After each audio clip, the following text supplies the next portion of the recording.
Ya. Buenas noches, amigos míos. El día de hoy estamos empezando una nueva transmisión en nuestras sesiones de Facebook Live.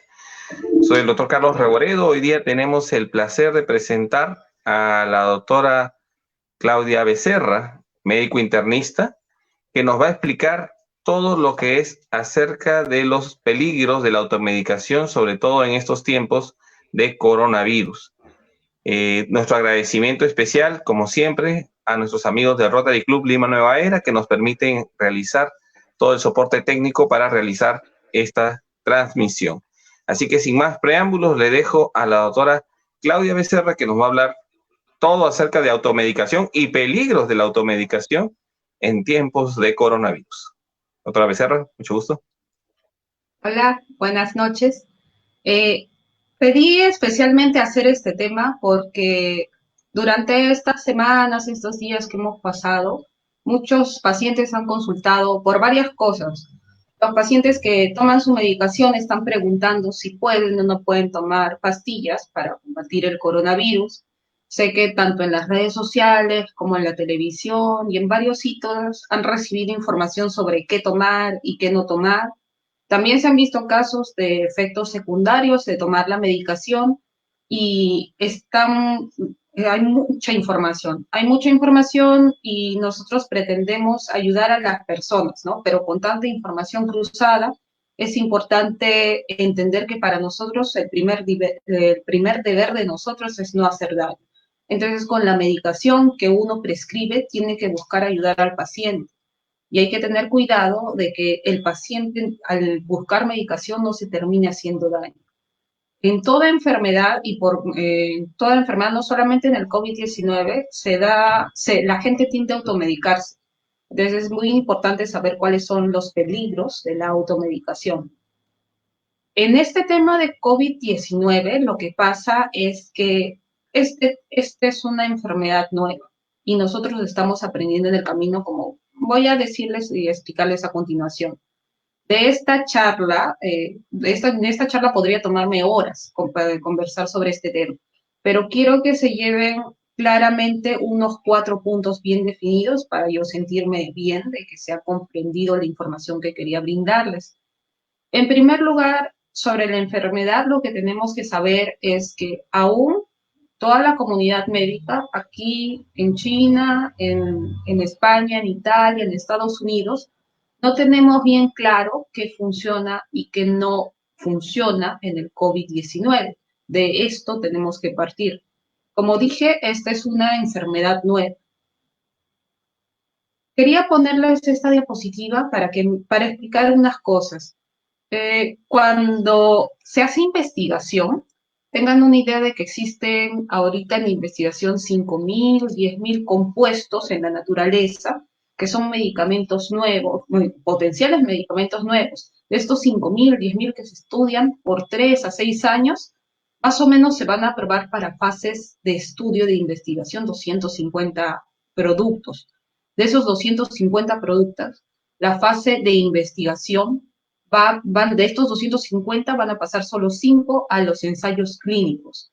Es decir, vamos a tener 5 prospectos de medicamentos nuevos para una enfermedad que se tienen que estudiar por un promedio de 6 a 7 años para ver si funcionan o no funcionan en personas. Estos ensayos clínicos se hacen con personas. Y como ven, se hacen después de que ya hemos tenido certeza de que funcionan in vitro, es decir, fuera de las personas.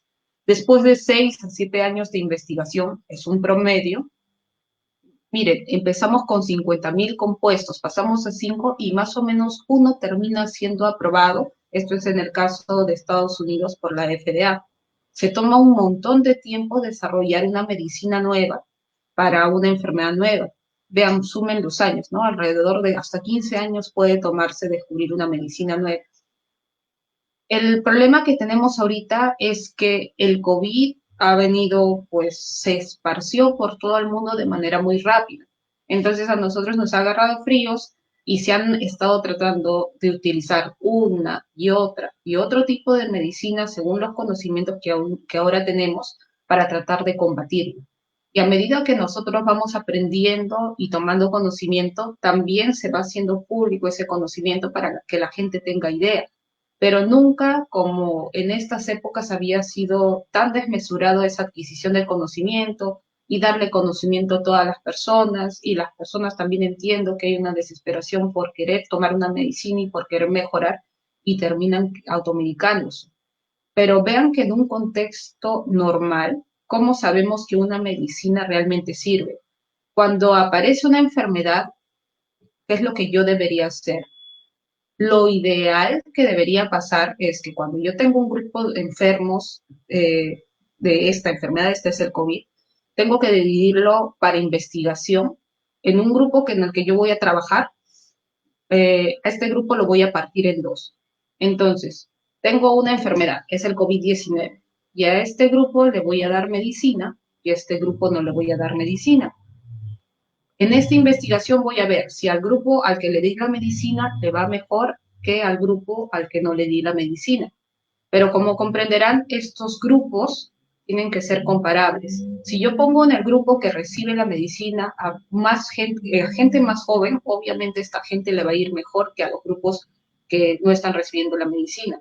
Y si al revés, pongo más gente anciana o más gente hipertensa o más gente enferma del pulmón o con otras enfermedades en el grupo que no recibe, en el grupo que recibe la medicina, pues se van a morir más en el grupo que reciben la medicina.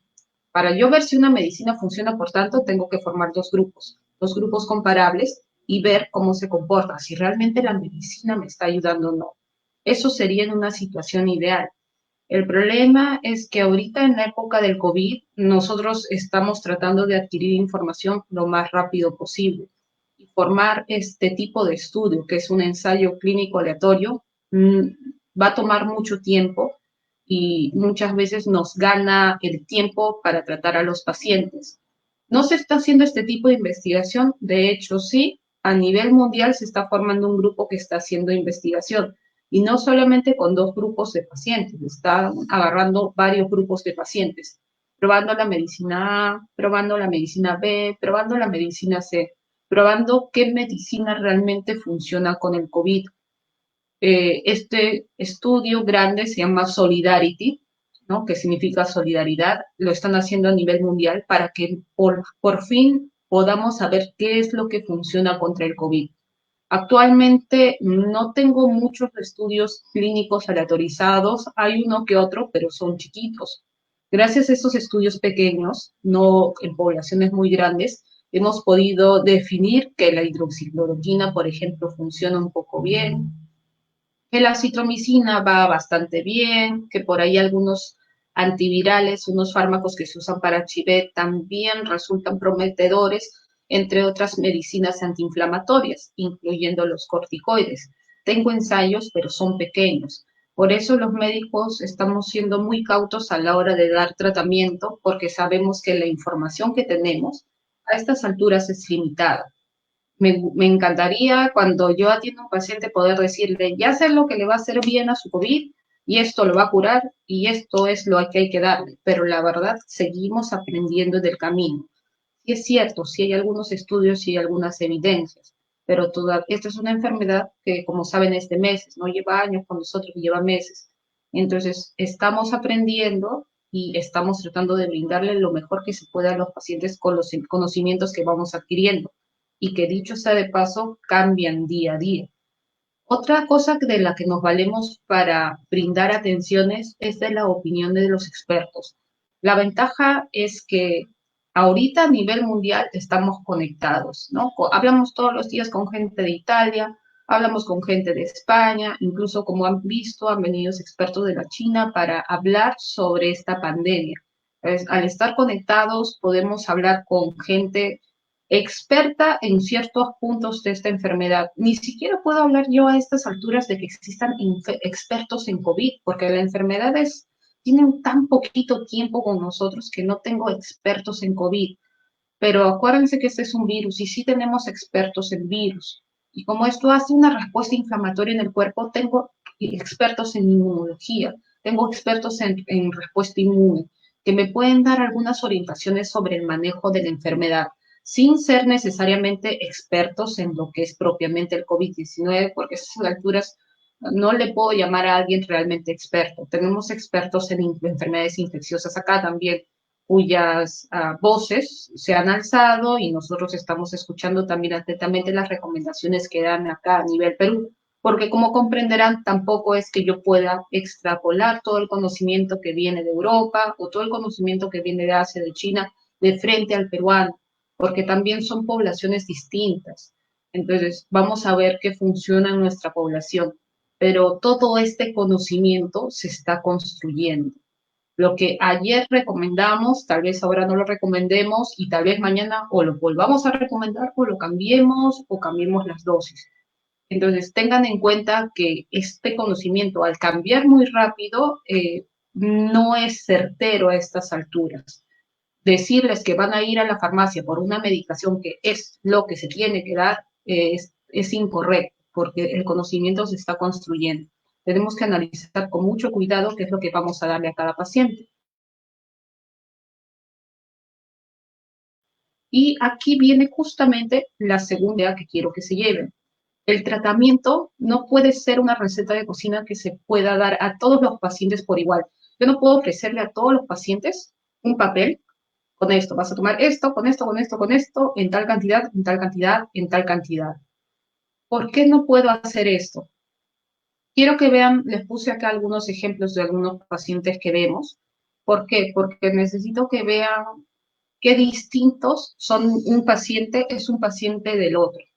Tenemos a una pequeña, a una niña de 7 años, tenemos a un joven de 20 años, un paciente de 55 años y una señora adulto mayor de 106 años. Pues, todos estos pacientes tienen COVID, pero ¿el COVID de ellos es igual? No. ¿Cada paciente es igual? No. Esta pequeña como antecedente tuvo hepatitis A hace un año, este joven tiene trisomía 21, este paciente adulto tiene obesidad y enfermedad pulmonar obstructiva crónica, que es como un asma un poco más severo, y esta señora es una señora saludable, pero de 106 años. ¿Qué es lo que va a pasar? La enfermedad, todos pueden tener COVID-19, pero la enfermedad se va a comportar distinto en cada uno de estos pacientes. Y para eso quería mostrarles este cuadro. Esto es un poquito más complicado de entender, pero a mí me sirve para explicarles un poco de la enfermedad. La enfermedad, como les dije, no se comporta igual en todas las personas. Tiene estadios y no necesariamente voy a pasar de un estadio a otro, o sea, no voy a hacer 1, 2 y 3. Hay gente que simplemente hace un estadio 1. ¿Qué es esta fase? Cuando desde que entra el virus y empieza a desarrollar síntomas. ¿Cuáles son los síntomas que más frecuentemente vemos? Está descrito sobre todo una sensación de cansancio o malestar general. Claro, porque cuando entra el virus, el cuerpo se defiende. Al defenderse, el sistema inmune al cuerpo o a la persona la va a dejar agotada, cansada.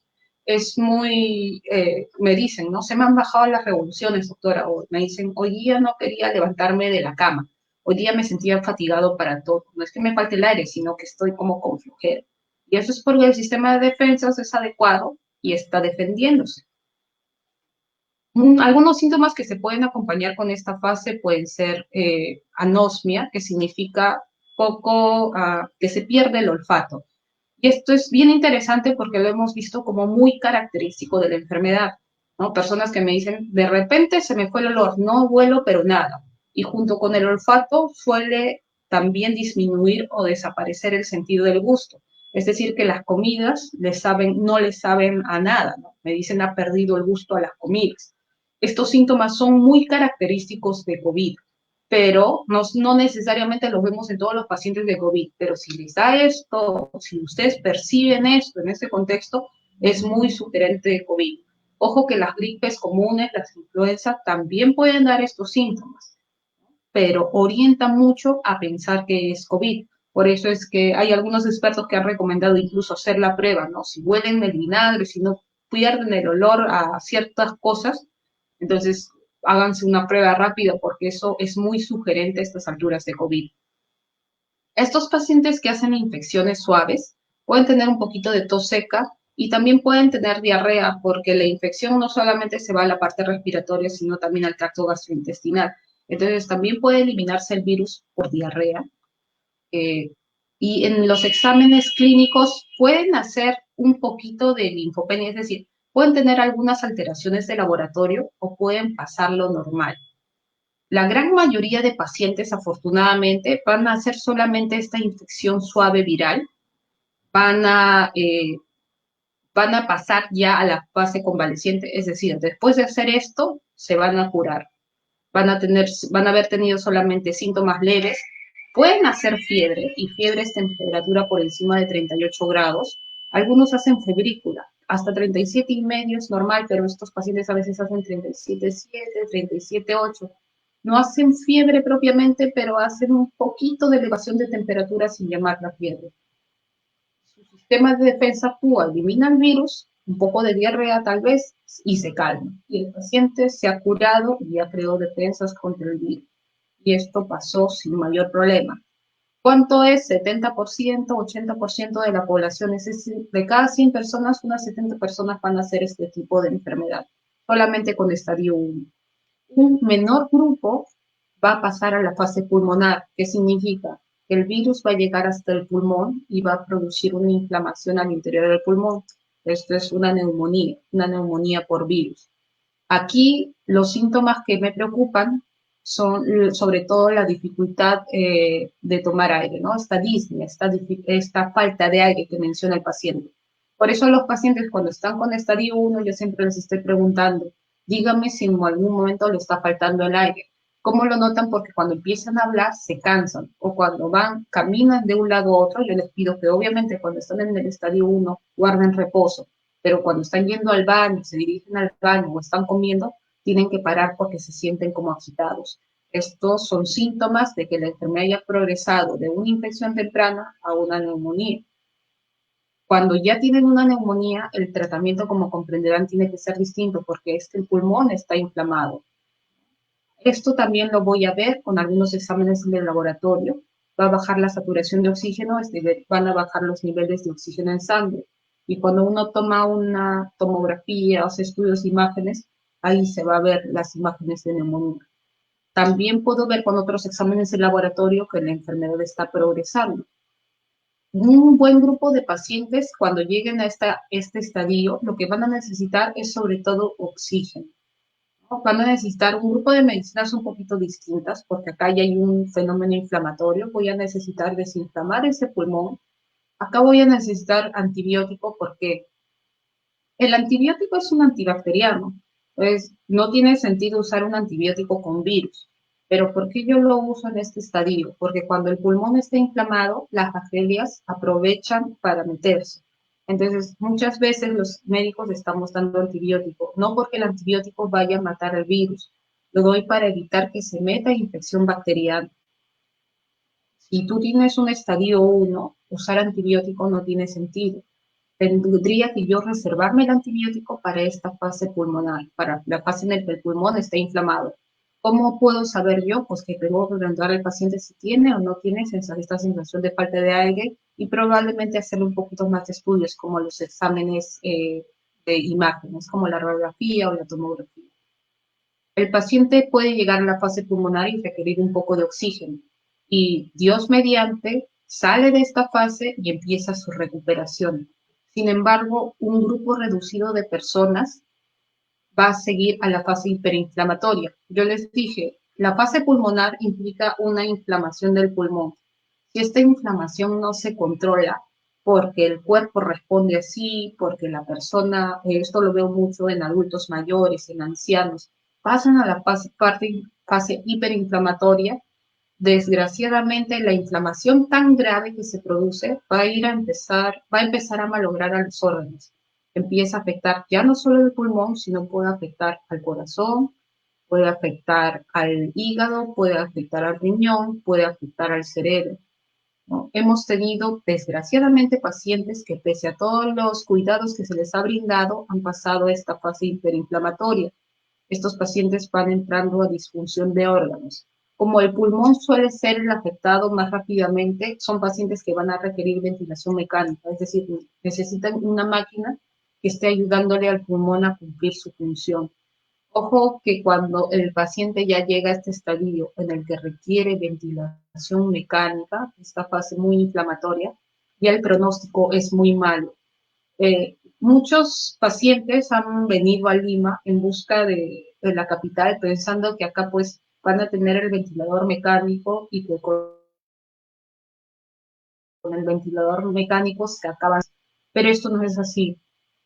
Lo que tienen que entender es que cuando el pulmón ya está muy gravemente afectado y necesita ventilador mecánico, las estadísticas me dicen que más de la mitad de los pacientes que entran a este ventilador se mueren, ¿no? Incluso las estadísticas son mucho peores en algunas series de hospitales, en donde llegan a 80-90%. ¿Qué significa? Que de cada 10 pacientes que entran a ventilador mecánico, 7, 8 o 9 fallecen. Tener un ventilador mecánico tampoco es garantía de que el paciente va a ir bien. Entonces, si yo tengo un paciente con una extensión y una gravedad muy grande de la enfermedad, en el que ya no le está funcionando el pulmón, el corazón no está funcionando, el riñón no está funcionando, hay que hablar seriamente con la familia y que entiendan, ¿no? Lo primero que queremos es no hacerle daño al paciente, brindarle apoyo por todo lado. Muchas veces es maltratar un cuerpo que no va a poder recuperarse, pero se le brindan todas las oportunidades al paciente cuando lo vemos necesario, cuando vemos que hay una expectativa de que mejore el paciente. No es así de sencillo como decir que al anciano no se le puede poner el ventilador, ¿no? Pero tenemos que valorar a cada paciente para ver a quién se le da esta ayuda. Porque como ven, la insuficiencia renal, la insuficiencia cardíaca, todo lo que se produce alrededor también maltrata mucho al paciente. Y lo que nosotros buscamos es ayudarlo. Han habido pacientes que de esta fase hiperinflamatoria han salido después de estar en ventilación. El promedio de la literatura son 2 semanas. Son pacientes que generalmente se la pasan 2 semanas, 3. Hemos tenido pacientes de 5 semanas en ventilación que afortunadamente han podido salir. Se adelgazan, es una fuerte lucha del cuerpo contra la enfermedad, pero han podido salir. Sí. Sin embargo, sí hay que hablar bien claro. Pacientes que ya están requiriendo ventilador tienen un pronóstico muy sombrío. Si se recuperan, van a pasar a la fase de convalecencia. Casi todos los pacientes me reportan que después de haber hecho la infección presentan un poquito de tos o un poquito de dolor torácico. Es bien frecuente, prácticamente todos me están diciendo eso, algunos un poco más intensos que otros, ¿no? Como comprenderán, si ha habido inflamación del pulmón, todavía esto es como una herida que cierra, así que se va a demorar un poco en recuperarse. La tos se demora en mejorar. No es un síntoma que me preocupe mucho. Los síntomas que me preocupan es si empieza a faltarle el aire o si la fiebre sigue y sigue y sigue, no baja, sobre todo cuando va más allá de 3 días, fiebre por encima de 38. Esas son cosas que deberían alarmar a una persona. Si no, la tos, por ejemplo, puede demorarse en desaparecer. Y obviamente que si es una persona que hizo un estadio más grave, pues va a tener tos todavía un tiempo más prolongado que una persona que hizo un estadio 1. Entonces, regresando a esto, esta explicación venía a esto. Yo a estos 4 pacientes que he puesto de ejemplo, no les puedo dar la misma receta de cocina. No les puedo decir, toma un poquito de A con 2 cachitos de B con 3 cucharaditas de C. No les puedo brindar a todos los pacientes la misma medicación. La medicina no es así de simple. Nos gustaría que fuera así de sencillo, que les diera la misma receta, que hiciera combos, que hiciera bolsitas con las medicinas y que fuera la misma medicina para cada uno de los 4 pacientes. Entonces, ¿qué es lo que tengo que hacer? Tengo que sentarme con Ana, tengo que sentarme con Antonio, tengo que sentarme con Max y tengo que sentarme con Connie. ¿Por qué? Tengo que ver qué enfermedades tiene, preguntarle qué enfermedades tiene y tengo que ver en qué fase de la enfermedad está. Esta niña, por ejemplo, tiene tos y un poco de decaimiento. Esta niña probablemente está simplemente en la fase inicial, ¿no? Mientras que tengo 2 pacientes, tanto Antonio como Connie, que ya están sufriendo dificultad respiratoria. Parece que estos pacientes ya están haciendo neumonía, ya están teniendo mayores dificultades. Entonces, como comprenderán, la medicación no puede ser una receta de cocina que le dé igual a todos. En cuanto al paciente, este paciente de 55 años tiene factores de riesgo importantes, pero el dolor de espalda y por ahí la fiebre que cree tener sin haberse tomado la temperatura son síntomas más inespecíficos. Tengo que hacer más pruebas o puedo estarlo mirando. No puedo darle medicación de frente a un paciente en el que no estoy segura del diagnóstico. Tengo que ver todo el contexto. Si me dice, no, mi esposa o el hermano con el que vivo está tosiendo, me ha tosido en la cara y él es COVID positivo, entonces cambia la figura. Cada persona tiene su tratamiento, cada una de estas personas debe recibir un tratamiento, pero debe ser un tratamiento acorde a la enfermedad que tienen, acorde a los problemas de base que tienen. No es lo mismo tener un síndrome de Down, una trisomía 21, una obesidad o un antecedente de hepatitis. Cada persona es distinta. Entonces, lo que tienen que hacer en estos casos es acudir al médico para recibir orientación. A propósito de esta paciente que puse de ejemplo, esta señora es un caso de la vida real, Connie Tipchen, que es una paciente de 106 años de Reino Unido, que habiendo desarrollado una neumonía COVID, se recuperó después de 3 semanas y fue dada de alta. Como digo, no necesariamente la edad significa que una persona va a morir por COVID-19, pero sí tengan en cuenta que es una población muy vulnerable, que tiene muchas probabilidades de complicarse. Por eso le estamos cuidando tanto. Y estas personas, estamos viendo muchas personas ancianas que se han contagiado no porque han salido, sino porque el familiar que se dedica a salir, el familiar que se dedica a hacer las compras, termina contagiando a estas personas y ellas suelen tener los problemas. Finalmente, tengo que hablar de este tema también, que es en este tema que es tan importante, algunos efectos secundarios de las medicinas y hablarles un poco de las medicinas que se vienen recomendando para COVID. ¿Cómo hemos llegado a estas medicinas? Lo que pasa es que estas medicinas se han estado probando. Deben haber escuchado la mayoría hablar de la ivermectina. La ivermectina es un antiparasitario, lo usamos sobre todo para estrongiloidiasis, que es un parásito de estrongiloides. También se usa para escabiosis, para la sarna. Y entonces, ¿por qué estamos usando un antiparasitario en una enfermedad viral? Lo que pasa es que se vio en estudios in vitro, o sea, no en personas, se vio en estudios in vitro que funcionaba contra el virus. Y como funcionaba contra el virus, se decidió probar las personas. Ojo que cuando se probó in vitro, no, las concentraciones o la cantidad de medicina que se utilizaba era muchísima. Era imposible darle esa cantidad de medicina a una persona enferma.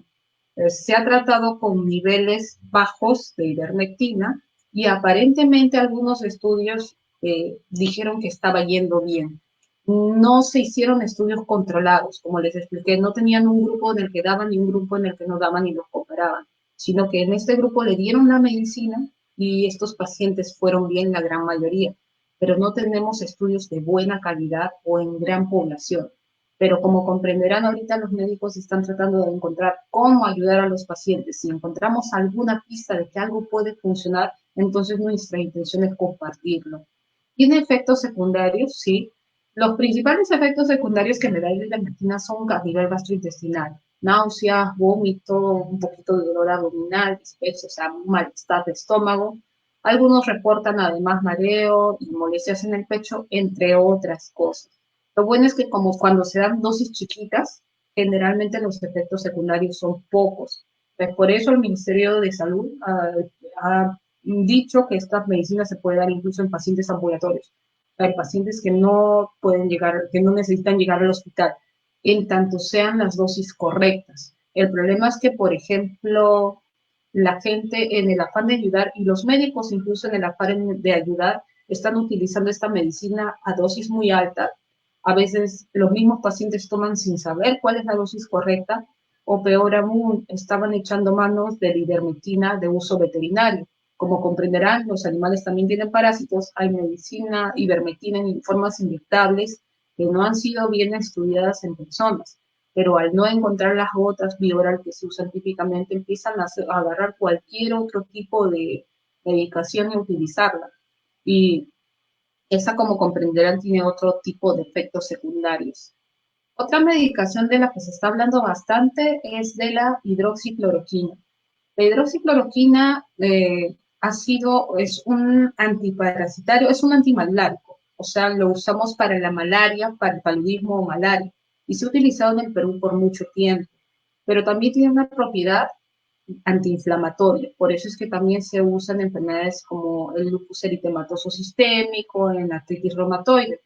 Los reumatólogos que usan esta medicina nos comentan pues que es una medicina bastante segura. Ellos han usado en dosis bajas, no deben dar muchos problemas. Por eso es que, una vez más, el Ministerio de Salud está recomendando estas combinaciones para usarlas en pacientes sin necesidad de que se hospitalicen. Sí, los principales problemas que tenemos con esta medicina son las alteraciones visuales. Hay problemas de la visión, sobre todo en pacientes que ya tienen de base algún problema, sobre todo retinopatías. Si tengo una persona enferma de la retina, tengo que tener mucho cuidado con esta medicación. Claro, la ventaja es que uso dosis pequeñas y dosis por poco tiempo. Si uno sabe cómo usar la medicina y está atento a los efectos secundarios, no debería haber problema. Vean que también puede producir arritmias, pero es muy raro. Y otra cosa que la gente no sabe y a veces no se entiende bien en los insertos, en las instrucciones con las que vienen las medicinas, es que esta medicina es fototrópica. ¿Qué significa? Que se comporta distinto con la luz. Cuando estamos dando esta medicina, la recomendación es que el paciente no se exponga a la luz. Al estar tomando la medicina y salir a la calle, generalmente le da más problemas de toxicidad, se vuelve más tóxica la medicina. Entonces hay que recomendarle que mientras se le esté tomando, se aleje de la luz, guarde reposo, de hecho guarde la cuarentena que se exige. Y tenemos también, por otro lado, a un antibiótico, a la citromicina. Ya expliqué que no es que demos antibiótico, que el antibiótico no es que vaya a combatir al virus. No significa que yo, al tomar acitromicina, se me va a curar el virus. Lo doy en el contexto de un paciente que ha desarrollado neumonía. ¿Para qué? Porque en una neumonía viral la bacteria le gusta meterse. Entonces yo trato de dar acitromicina o puedo elegir otros antibióticos dependiendo de mi paciente para evitar la coinfección bacteriana. La acitromicina, ¿cuál es el problema? Prácticamente todo aquel que vaya a tomar acitromicina va a tener alguna clase de efecto gastrointestinal, va a tener dolor abdominal, un poco de sensación de náuseas, vómitos. Por eso nosotros tenemos que corregir la dosis. No es lo mismo el primer día que el segundo día, ¿no? Y hay unas pautas para tomar la citromicina. Y quiero que noten aquí también algo. Tanto la hidroxicloroquina como la citromicina tienen riesgo de arritmia. Y cuando estoy dando dos fármacos que me producen arritmia, entonces el efecto se potencia, porque estoy sumando el efecto de dos medicinas. Entonces, si es peligroso para una persona que sufre del corazón, que ya ha tenido algún problema cardíaco o que no está yendo a sus controles, no sabe en qué situación está su corazón, o no sabe si es hipertenso o no, o es una persona mayor con riesgo ya de arritmia, le estoy dando medicación, o peor aún, combinaciones de medicamentos, esto se puede tornar más peligroso. Si tengo una persona joven que no es enferma de nada, probablemente es más fácil para mí prescribir una u otra medicina. ¿Quién va a decidir eso? Tienen que decidirlo pues con su médico, sentándose a conversar y que el médico les explique pues los riesgos que puede tener la medicina. Quiero hablar de un par de medicamentos más. Uno es el corticoide. Deben haber escuchado prednisona, pero lo que estamos usando de hecho más en los hospitales es la metilprednisolona, que es un primo hermano. Con respecto al corticoide, tengo que hacer un comentario. Yo siempre con los alumnos juego a que me digan por lo menos 20 efectos secundarios de los corticoides, porque los corticoides son probablemente uno de los fármacos que más efectos secundarios tienen. Acá yo les he puesto algunos y dejo con puntos suspensivos porque hay más para cada medicamento, ¿no? La metilprednisolona, por ejemplo, me da mucho problema con lo que es el agua y los electrolitos, sobre todo con el potasio, me baja mucho el potasio. Cuando lo uso en un paciente hospitalizado y estoy vigilando su electrocardiograma, estoy vigilando los electrolitos, estoy vigilando la presión, estoy vigilando que no haya debilidad muscular, porque empieza a haber debilidad muscular y después yo no sé si es por el COVID o es por la medicación que yo le estoy dando. Puede producir efectos gastrointestinales, incluso sangrado gastrointestinal, y se lo están tomando con otros antiinflamatorios. o si lo están tomando, o si ya tenían problemas de gastritis, de úlcera, lo puede empeorar. Ahora, con el corticoide, como comprenderán, depende también de la cantidad de corticoide que yo uso y del tiempo por el cual lo uso. Entonces, yo tengo que usar una cantidad adecuada a los síntomas y a las características del paciente. No va a ser lo mismo en un paciente de 80 años que en un paciente de 20 o 30 años. La cantidad que pueden tolerar es distinta. Y cada persona, incluso siendo hermanos, siendo primos, pueden comportarse distinto con el corticoide. Entonces uno va a decidir cuánto y por cuánto tiempo le da según la calidad del paciente. Pero medicarse estas cosas ya es bastante peligroso.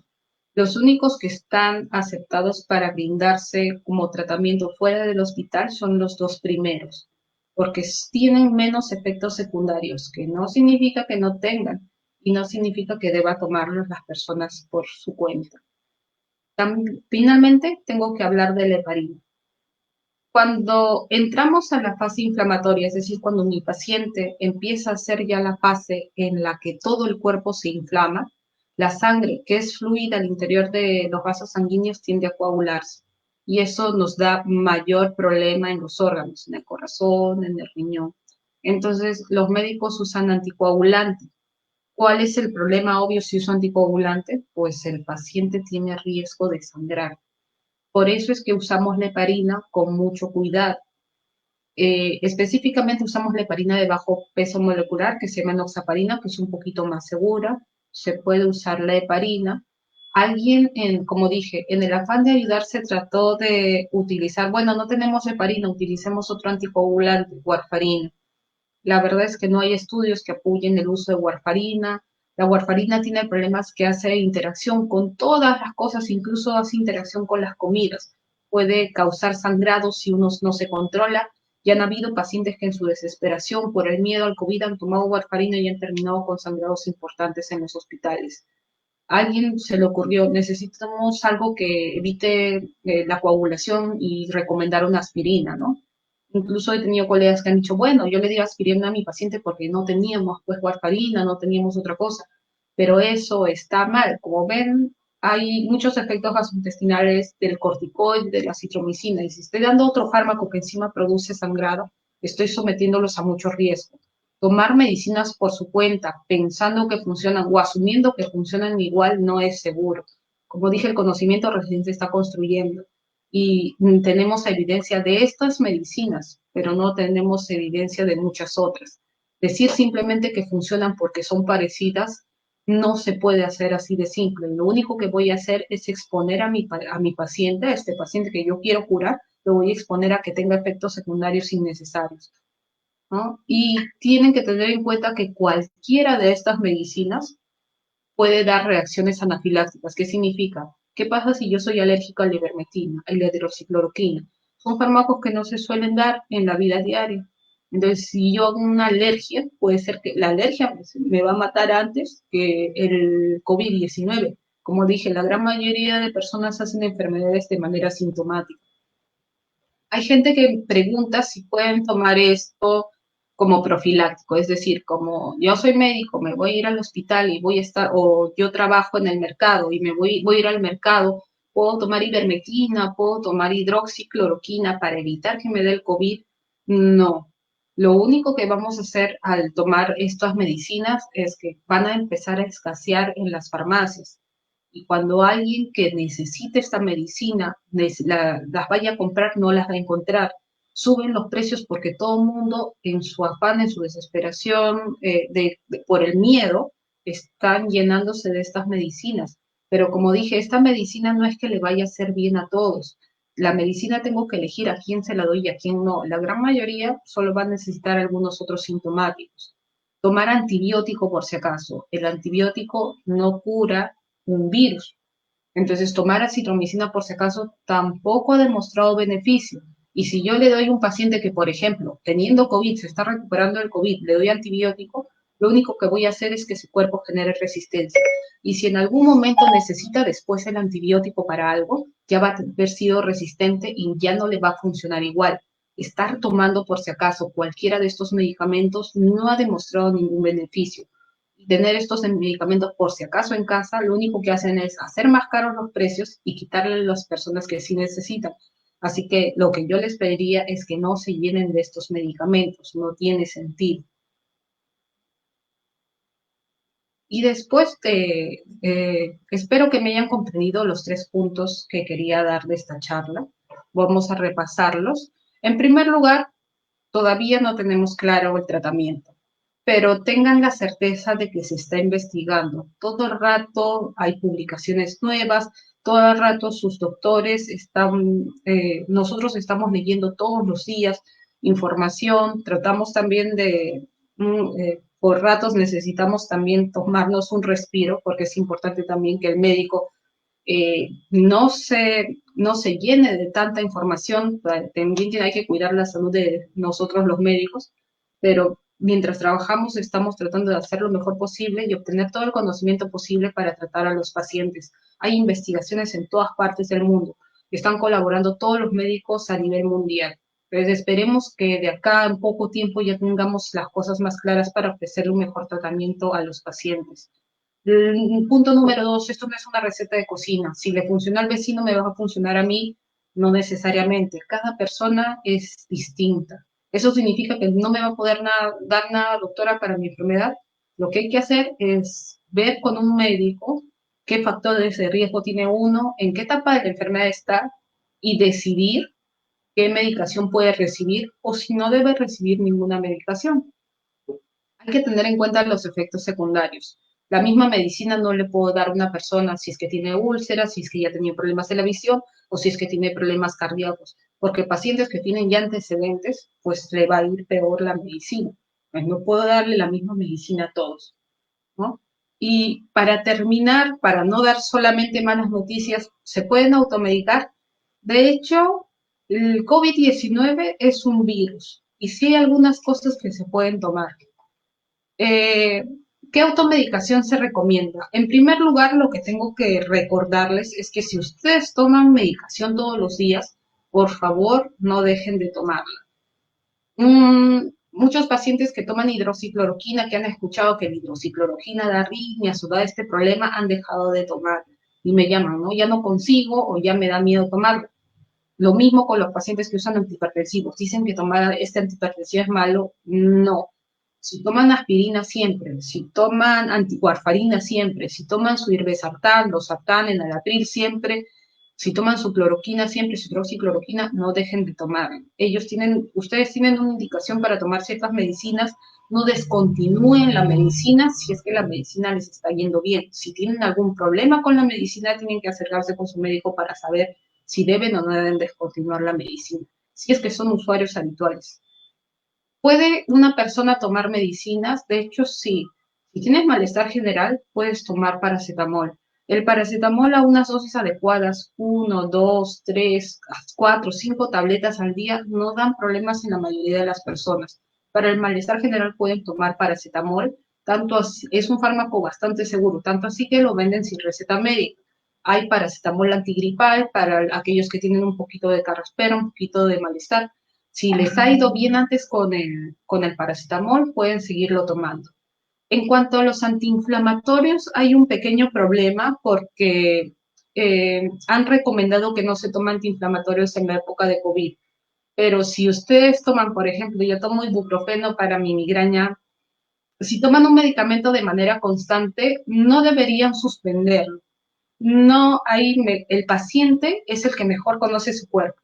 Si yo sé que para mi dolor de cabeza me va bien el Panadol o me va bien el ibuprofeno, pueden tomarlo, ¿no? Si ustedes no saben qué es lo que tienen que consultar a un médico. Si ustedes saben que esta medicación le hace bien en tal caso de tal enfermedad, o cuando estoy con gripe me va bien con cetiricina o con clorfiramida, pueden tomar los medicamentos de venta libre. No tienen que ir a un médico cada vez que tienen un poco de moho. Pueden tomar la medicación que ustedes aprendan a usar en tanto ustedes ya sepan de qué enfermedad se trata.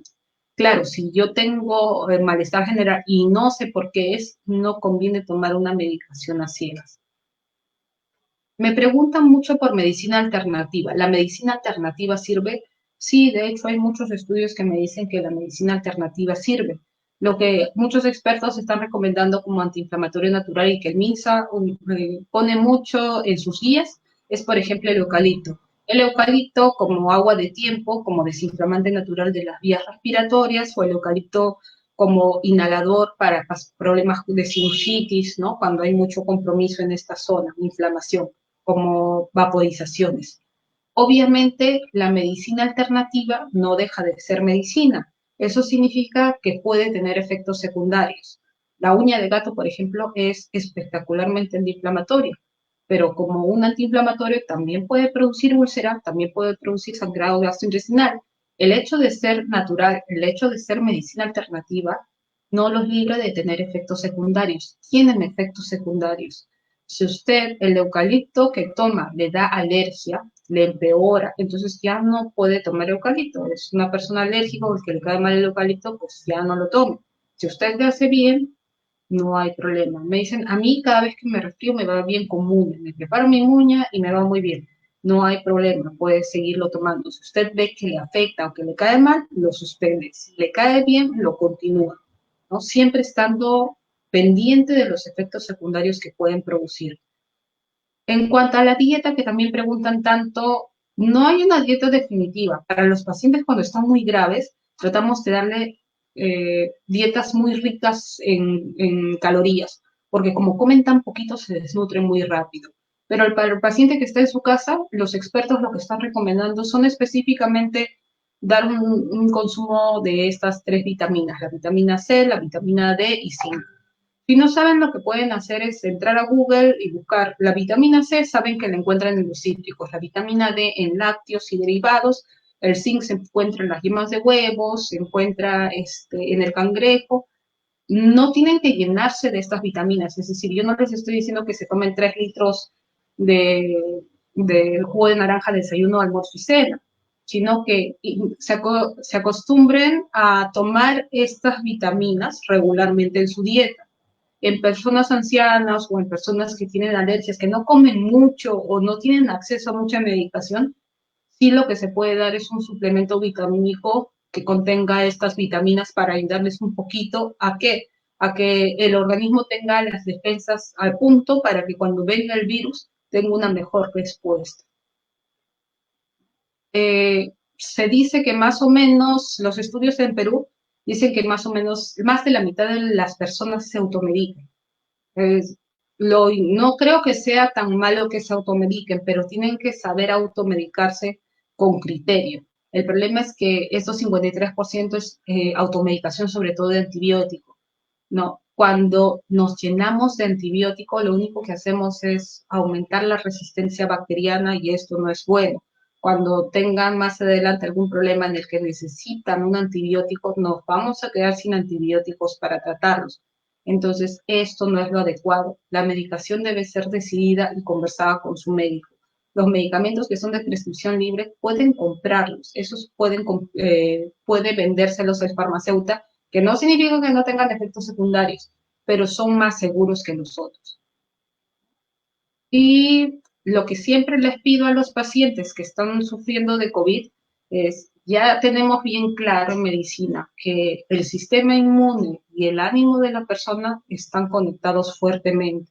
Y lo hemos visto también en pacientes hospitalizados. Paciente que entra y está estresado es paciente que va a ir mal. Yo no sé si es una causa o consecuencia. Yo no sé si el COVID es que estresa al cuerpo y el paciente cuando lo ve estresado, yo ya sé, este paciente va a ir mal, ¿no? O es al revés, que el paciente estresado tiene su sistema de defensa tan desregulado que empieza a ir mal.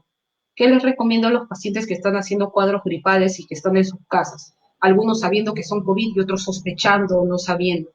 Que se queden tranquilos en su casa, que apaguen el televisor, hay que hacer un poco de limpieza mental, hay demasiadas noticias malas en la televisión. Apaguen el televisor, hagan algo que les gusta hacer, si les gusta escuchar música, si les gusta bailar, tal vez ver una película alegre, vean anime, canten, hagan lo que les gusta hacer, mantengan el ánimo arriba, porque eso es lo que es mejor para mejorar la inmunidad para combatir al virus. No sé si hay alguna pregunta a estas alturas. Eso era todo lo que quería decir. Gracias, doctora Claudia, de verdad que ha sido una exposición bastante buena y muy Muy larga, completa. pero De verdad que sí, Claudita. Y voy a seleccionar un poco algunas de las preguntas que han hecho las personas. Así que una pregunta que me han hecho es si, por ejemplo, la hidroxicloroquina la puede tomar una persona que tiene taquicardia. Por ejemplo, acá dice. ya. La taquicardia es una frecuencia cardíaca alta. Entonces, no es un diagnóstico propiamente dicho, sino significa que la frecuencia está alta.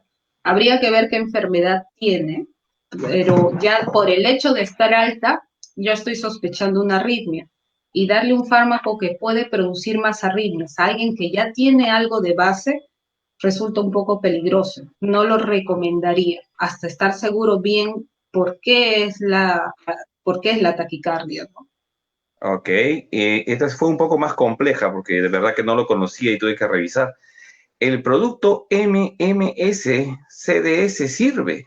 Lo están vendiendo por internet y las personas parece que lo conocen porque lo piden mucho. Y tuve que revisar y me salió que las siglas en inglés era de una traducción de suplemento mineral milagroso. Era el primo del hipoclorito de sodio. Solución acuosa Betamucil sulfato, me parece que 28%. Solución al 28% de clorito de sodio. ¿Qué opinas sobre es. eso? Hay medicina alternativa que es típicamente antiinflamatoria o inmunomoduladora. Se supone que es un boost de la inmunidad, ¿no? La verdad es que no está probado. También me han preguntado bajo esa misma idea. Me han preguntado por la acetilcisteína, me han preguntado por antiinflamatorios de la vía aérea. No tenemos estudios con eso. ¿Pueden probarlo como un antiinflamatorio relativamente suave y natural? Sí, pueden intentarlo, pero yo no tenemos certeza a la fecha si funciona o no. La verdad es que con toda esta medicina alternativa, si les va bien y no les causa efectos secundarios, pueden utilizarlo. Sobre eso también, por ejemplo, dice, soy diabética, hipertensa y tengo antecedente oncológico. ¿Me haría daño la hidrocortisona o los corticoides? Claro que sí, en pacientes susceptibles le va a subir el azúcar, le va a subir, es hipertensa, me dijo, le va a subir la presión y como ya tiene dos enfermedades que causan problemas cardíacos, el corticoide también puede dar arritmia, entonces también tiene mayor riesgo de desarrollar arritmia. El corticoide también acelera la aterogénesis, es decir, hace que el colesterol forme placas más rápido. Entonces, tiene un montón de efectos secundarios para ella. Tengo que ver costo-beneficio. Si es una paciente que está yendo mal, si me hace una neumonía que es muy severa, entonces ahí el corticoide me va a ayudar más de lo que me da riesgo. Voy a tener que usarlo sabiendo que hace cierto daño porque estoy consiguiendo un beneficio mayor. Pero si ella no tiene nada y le estoy dando un antiinflamatorio y le puedo dar más daño que bien, entonces no está recomendado. Ok, eso me parece pues sincero, porque de verdad que tantos pacientes ahorita deben haber estado tomando en forma insensata, por no decir otra palabra, corticoides, prednisona, esas cosas, y no sabemos si se están muriendo por coronavirus o por infarto, por presión alta o alguna de esas cosas. El A tema veces, es que, ¿cómo criticar a los pacientes? Si más de un colega, sabemos nosotros, se ha estoqueado. Me dicen, yo acá tengo mi ivermectina, mi hidroxicloroquina, ¿no? Tengo mi corticoide por si acaso, me consiguió mi balón de oxígeno. O sea, es normal que ante una enfermedad que no conocemos, uno reaccione protegiéndose. Me parece absolutamente normal. Pero ¿qué es lo que así es. tenemos que hacer? Guardar la calma y tener en cuenta lo primero que nuestra primera misión como médicos es primo non nocere, ¿no? Primero no hacer daño. Lo primero que tengo que asegurarme es yo que la medicina que le doy no le haga daño al paciente. Es mucho más triste que algo que yo le dé mate a mi paciente que lo mate al paciente la enfermedad. Y Entonces, considerando que la gran mayoría de pacientes al final a veces se curan solos, entre comillas, o sea, un simplemente con un tratamiento de soporte. Claro, un gran número de pacientes ya han visto cuando empiezan a hacer estas pruebas de descarte en los mercados, cuánta gente está enferma y es gente que está trabajando. Entonces, hay un montón de gente que va a hacer la enfermedad y se va a curar. Ellos no son el problema son que esta gente va a su casa y contagia a los abuelos, contagia a personas que son más susceptibles de enfermedad. Y estos son los que llegan, y miren que es una buena cantidad los que llegan a hospitales. Y desgraciadamente no tenemos suficiente arsenal para atender a todos, ¿no? A algunos pacientes los hemos tenido que atender en sus casas, seleccionándolos. Si hay una persona que ya está haciendo neumonía y yo veo que tiene síntomas de que requiere oxígeno, que no tiene en su casa, tiene que ir a un hospital, ¿no? Sí, una pregunta que hicieron de verdad que aunque me causó un poco de gracia porque es un poco redundante, pero sí me gustaría que insista en eso es, dice, doctora, ¿los asintomáticos tienen algún síntoma? De hecho, sí, porque cuando yo les he dicho, no, yo he estado completamente asintomático, digo, ¿y no has tenido dolor muscular? Ah, ¿verdad que ahora que lo dice, ese día como que me sentí medio cansado? Ah, ¿verdad que me sentí con calor? Y todo el mundo decía, ¿por qué andas con polo si está haciendo frío? Entonces, muchas veces tienes que repreguntar al paciente para que se dé cuenta de que sí tiene síntomas, ¿no? Incluso a una colega, digo, no he tenido falta de aire en ningún momento, pero cuando hablaba se cansaba, pero digo, pero no estás terminando tus frases. Ah, sí, así estoy hace 2 días. Parece mentira, pero si a veces cuando uno le hace la pregunta, ¿tuviste diarrea? Ah, sí, ¿verdad que? Pero como se me pasó en un par de días, no le di importancia. Muchos pacientes no es que hagan síntomas, sino que lo pasan tan rápido. Dice, tuve dolor de cabeza, sí, pero yo como siempre sufro de migraña, pues, y me pasó con el panadol, yo pensé que era por eso. A veces pasa así, atribuyes a que es normal o que es o que es producto de no haber dormido, o el estrés del encierro, ¿no? O los desórdenes de horarios de sueño que están haciendo que los ha dejado más cansados. Y ha sido simplemente que ha tenido su episodio de coronavirus. Siempre eso es una pregunta interesante, ¿no? La mayoría son asintomáticos o con síntomas muy leves, ¿no es Muy cierto? suavecito, sí. Que pueden pasar y no tienen por qué tomar ninguna medicación, porque ahí lo que más síntomas le va a dar quizás sean las pastillas o las inyecciones que el mismo coronavirus. Acá preguntan, yo estaba tomando hidroxicloroquina, no me funcionó bien, me daba mucho dolor de pecho, la quité y me sentí mucho mejor. Eso pasa, y creo que tú recuerdas, tuvimos un caso de una paciente que se había metido varios frasquitos de ivermectina, ¿no? Entonces, cuando me llama por el dolor de pecho, yo ya no sé si es tanto por tanta ivermectina o es por la misma enfermedad. ¿Qué es lo que tenemos que hacer? Como ya completó la dosis, que suspenda la medicación.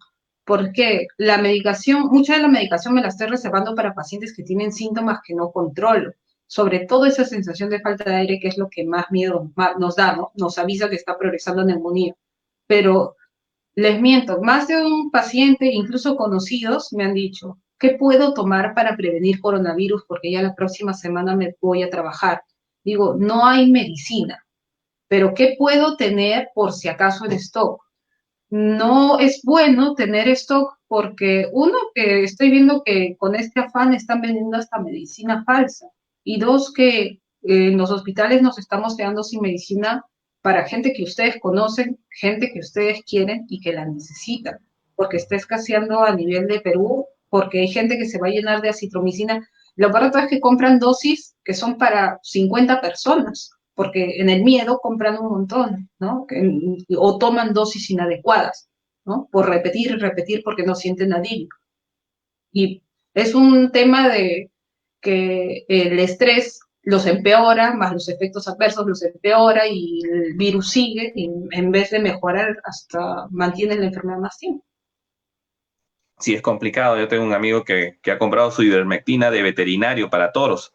Y yo le digo, ¿es por el miedo al coronavirus o porque ya sientes que tiene los cuernos? Una de las dos cosas. De verdad que es complicado. Pero sí, Tal de vez de verdad familia que, mía, Becerra. quién sabe. De verdad que el miedo es complicado. Ya una última pregunta, porque en realidad están quedando muchas preguntas. Les voy diciendo a los que han hecho todas sus preguntas que la doctora Claudia Becerra está con nosotros en Medis y desean una consulta a través del Facebook, Messenger o WhatsApp para poder conseguir una cita con ella. No hay ningún problema a través de teleorientación por videoconferencia. Acá una pregunta más. Dice, todos los pacientes, no, disculpa, dos preguntas. La primera es, doctora, ¿saldrá la vacuna? No es del tema, pero es una pregunta curiosa.